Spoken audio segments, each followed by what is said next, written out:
to another edition of, you got it, Economics Flipped. Okay, so today we're going to do a little introductory lesson. Just want to go over a couple of things with you guys. So we're going to break down some economic theories, and I will do this in more detail as we move on in the course, but I just want to kind of give a little taste of it because it's necessary when we move forward.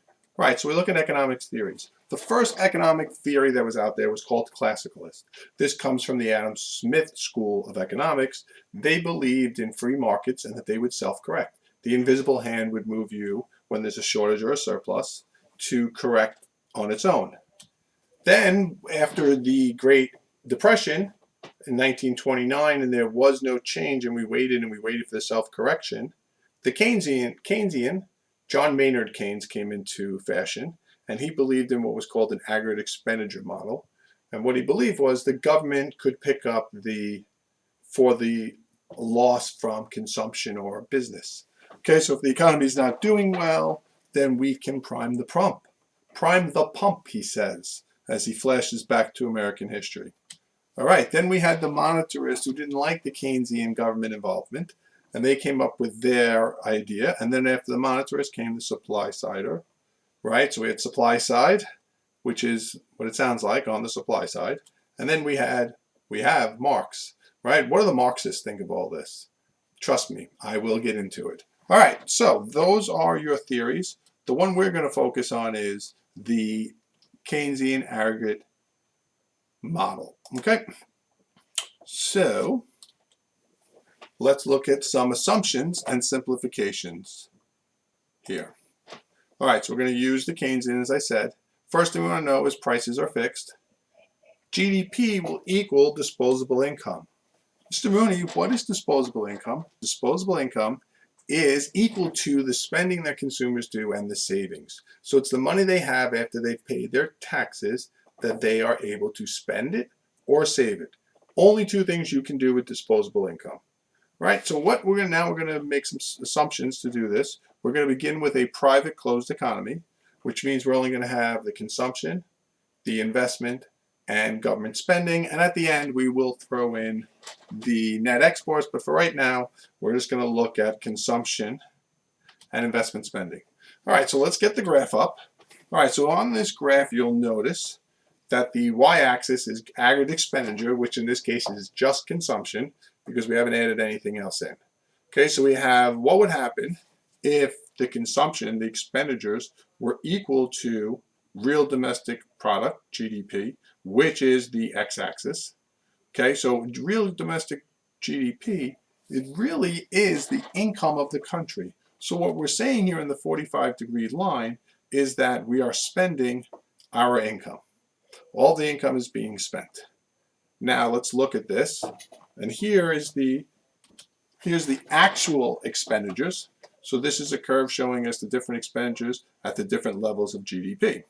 And you'll notice we intersect here, which is about at 390, right?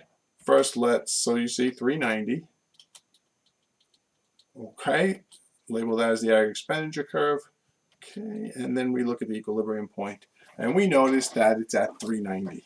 Now, if you see, there are times where consumption is above the real GDP, which means spending is greater than income. This is called a dissavings point. Then here, consumers are saving more than their income. They're saving parts of their income, so they're not spending all of it, right? And that's why we have this gap, which we will look into when we look at the next graph. So this is just the basic graph, right? Now I want to add in. So let's bring us back to where we were. Now let's add in investment. So when we add in investment, you're going to see what happens here. Okay, so now the curve is consumption and gross investment. And we're intersecting somewhere up here now, right? So with this increase in investment, consumption has gone up to 470, right? Excuse me, 450. Overall consumption with investment is 470, right? So of the 470, 450 is consumption, 20 is investment. This gap between the two, see, So the space between the two is the investment, right? Because this is the only thing that's changed here is the investment. So we shifted by 20 billion. But here's the interesting part. We were at 390 before the investment. After the investment, we're at 470. That's an increase of 80 when we only increase investment by 20. So this is the first time I'm going to introduce to you what is called the multiplier. The multiplier is what happens from an initial change of 20 billion. What does it turn into? And in this case, it turned into 80 billion, which means the multiplier is 4. We change investment by 20, we get an 80 billion change on the x-axis, right? Then we look at other features of it. We just want to talk about some stuff. What happens when there's savings, right? So savings equals planned investment. So what we're talking about is savings is what we call a leakage of spending. So we have our disposable income. When we don't use all of it and we put some in the bank, that's a leakage, right? That's supposed to go right back in, according to Keynes. What happens is the investors, the firms, borrow that money in the savings accounts, right? They go to their bank and they borrow money that people have saved and they pay an interest on it. So the savings is getting back into the economy through an injection in investment. One thing we want to talk about here is that injection in investment does not change the production of the firm, right? They're only building more factories. They have not changed production yet. That will come. All right, so let's look at changes in GDP. A upward shift of the aggregate expenditure curve is an increase in investment. A downward shift is a decrease in investment. So if we look here, we have them labeled C plus IG, 0 is the original, right? And then we go to C plus IG 1, which brings us to 490. So let me bring on my beamer. All right, here's my laser pointer. This is where we were at the 470. Then we increased and we went up to here, right? Or we could decrease and we would be down to here. So if you notice, the change here was 20. Change here was 20.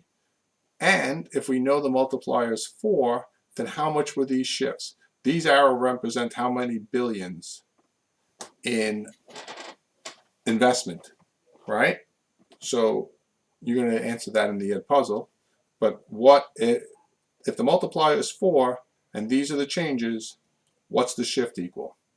All right, now let's go to the public sector, right? And we've talked about this in GDP. The public sector is government purchases and equilibrium GDP. So we want to look at government purchases, right? That multiplier we talked about, the government is subject to that multiplier.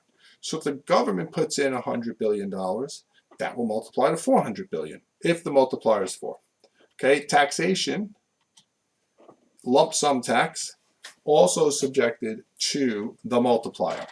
And again, can't emphasize disposable income equals GDP. So this is really, now it's just doing the same stuff. We have our curves and we increased government spending by 20 billion, right? So we had the shift here of 20, which means we're intersecting here. The new equilibrium is 550, right?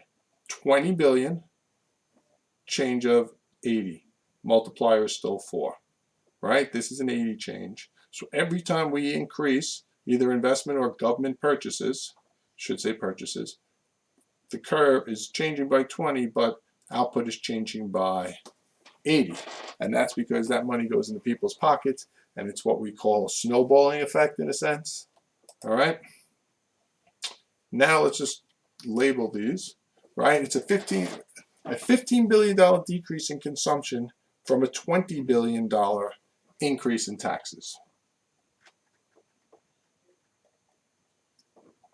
Okay? So consumption goes down from a 20 billion increase, right? And then we get the change. So you need to have more of an increase in taxes to cause the decrease in consumption, right? And I will get into that in more detail. It's not anything to talk about right now. Then we're going to add in the last part. Now we're open to trade. Now it's international net export spending and aggregate expenditure model. Okay, so now the private is now open. Exports create production, employment, and income. but we have to subtract spending on imports. So our X of N can be positive or negative. And I'm just going to throw the graph up one more time. Right, and you can see if the aggregate expenditure has a net export, it's positive. If we have a negative net export, it goes to the left. All right, so we could either be at 450 or 490. It depends on what the change is. See, these were a 5 change here. 5 billion in positive. Means this number plus 5 means we exported $5 billion more than we imported. That 5 times 4 gives me 470 to 490. On the other hand, down here, we had a $5 billion more in imports than exports, so that caused us to go from 470 to 450. Again, the multiplier being 4. Right? If you leave here with only one thing that you remember, multiplier. Okay, it's got to be the multiplier. So let's talk about some international leakages. Right? Well, if prosperity is abroad, that can increase U.S. exports. Exchange rates will also lead into this. When we talk about exchange rates, there's what we call a depreciation of the dollar. If the dollar becomes weaker, then our goods become cheaper. Foreigners buy more exports, we buy less imports. And then, do I have to tell you about the tariffs and devaluations? I don't think so. And then we have other countries may retaliate if you put on tariffs or devaluations. So if you remember your articles, we did talk about China devaluing, which was one of the complaints. Other countries may retaliate. I believe somebody's called it tariff revenge, something like that. It's a term I've never really heard, but that's fine. So they don't like what we did to them, so they're going to retaliate. Okay, and all that leads to is lower GDP for all. Okay, we will have some gaps.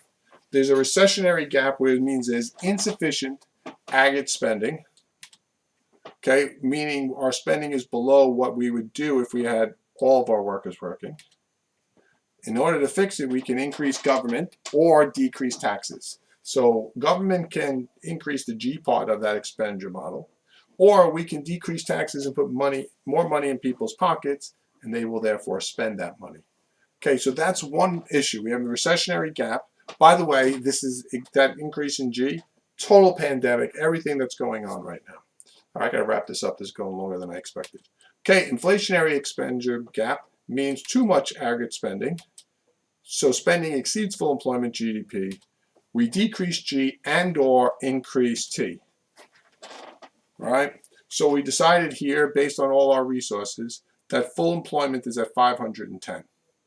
Okay, if we're at 490, then the difference is 20. To close that gap, we would increase government spending by 5, right? Or we would have to do a tax to do it, right? And then here we have an inflationary one, and we're going to decrease by 5 billion. All right, I apologize for that going long. It was not my intention. So I think I will stop talking now, and we'll call it a day.